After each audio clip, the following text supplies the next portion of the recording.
may diwata sa Pasay, may natagpuan ako na hulog ng langit sa Pasig. Dahil natikman ko ang kanilang sobrang sarap na kanto style pares sa halagang 43 pesos lamang. At napa-order nga rin ako ng kanilang overload lechon pares with only sabaw, only rice, at soft drinks for only 99 pesos. Itsura pa lang, kitang-kita na masarap ito at talagang sulit. Meron itong sandamakmak na lechon kawali. Panalo itong lechon kawali nila, promise. Buto ng bulalo, laman, taba at balat ng baka, chicharon at mais. Grabe guys, panalo to. Ito yung kanilang pares mami with rice na 43 pesos. Ito naman yung 50 pesos na regular pares. At ito yung kanilang overload. Ganito po talaga yung serving nila dito. Sobrang dami, 'di ba? Nagdalawang isip nga ako kung ganito ba talaga yung serving nila. At ayun nga, nakita ko talaga yung mga kumakain dito na marami talaga yung overload nila. Open na sila ng 11 AM. At dahil nga sa sobrang daming kumakain, mabilis rin sila ma-sold out. At dito ko nga lang yan nakita sa C. Raimundo Ave National Bookstore sa Pasig. At ito ang paresan ni Puring. Katapat lang ito ng FB Javier Compound, malapit sa paradahan ng tricycle sa Danny Floro Building. At bukod sa kanilang pares, meron rin silang lutong ulam, mga tinapay at kakanin.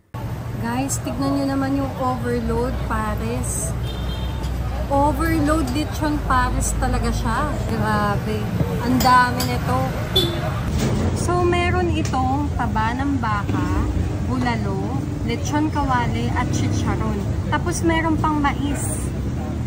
Lagyan natin ng mga condiments. Meron sila ditong only garlic. Yan. Spring onion.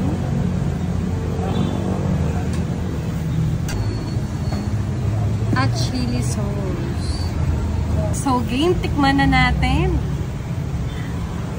Grabe, nakaka-excite naman itong kainin.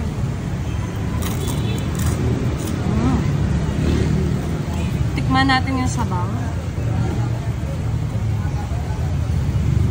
Isa pa sa nagustuhan ko dito, hindi mamantika yung sabaw. Walang masyadong taba ng baka, pero sobrang malasa. Nasangasa ko yung bawang at yung tamis na galing sa mais. So, tikman natin itong laman. Malambot yung baka. Tikman natin itong lechon kawali.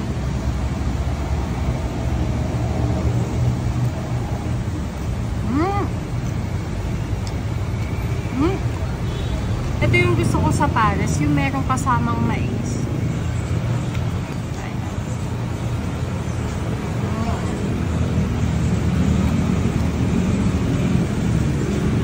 Ang tamis nitong mais. Ito yung bulalo nila. Wow. At guys, itong overload nila, only rice. Tapos, may kasama rin siyang soft drinks. At only sabaw pa yan. At only taba rin ng baka.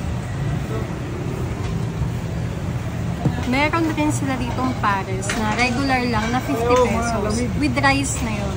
Ito yung regular pares. At ito naman yung overload. Kain tayo. Hindi to. Ang lambot ng baboy ah. Ang sarap nitong lechon kawali.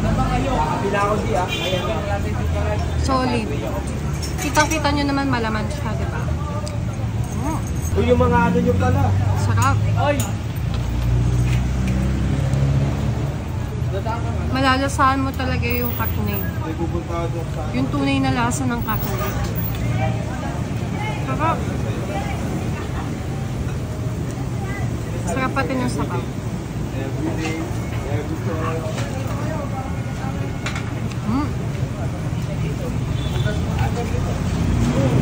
Panalo tong lechon kawali nila dito.